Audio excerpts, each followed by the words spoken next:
When Premier Dental Anesthesiology sedates your adult patients, we arrive approximately 15 minutes before the patient arrives so that we can set up all of our equipment, be prepared for whatever your patient requires that day. We will go through an extensive pre-procedural interview, uh, briefing over with the patient what it's going to be like to have the IV started.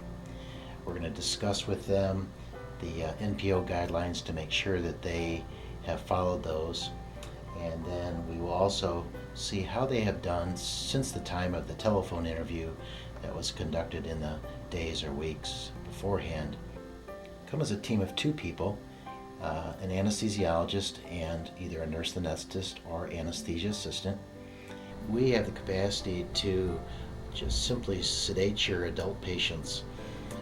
In this current DVD, we're showing an adult case that we did on a woman that had quite a bit of work to be done, who had a lot of dental anxiety and needle phobia.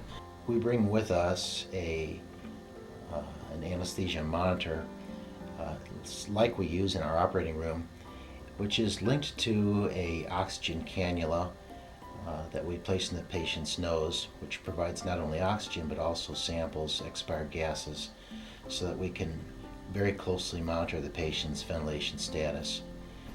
We typically use a small amount of benzodiazepines on these procedures, and then use a continuous infusion propofol technique, which allows us to get the patient quickly into the sedated state and then to recover quickly as well. We continue to monitor the patient throughout the procedure, recording vital signs every 5 minutes. At times, patients may become so sedated that they may need a little assist in terms of a chin lift, a jaw tug, so that they can continue to breathe smoothly in the sedated state. Oftentimes the patient is interactive during our procedures because they do not require profound sedation. We can just do some simple hand holding and interact with the patient during the procedure.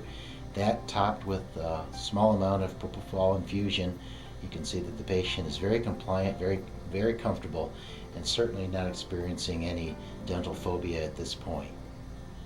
At the end of the procedure, the patient is typically very awake. We can remove the cannula, take off the monitors, and the patient is very responsive by the end. Only a few minutes having passed since the end of the dental procedure, this patient is wide awake, very interactive, asking questions about later in the day. The IV is out, we've disconnected our monitors, and she's ready to head home for the day.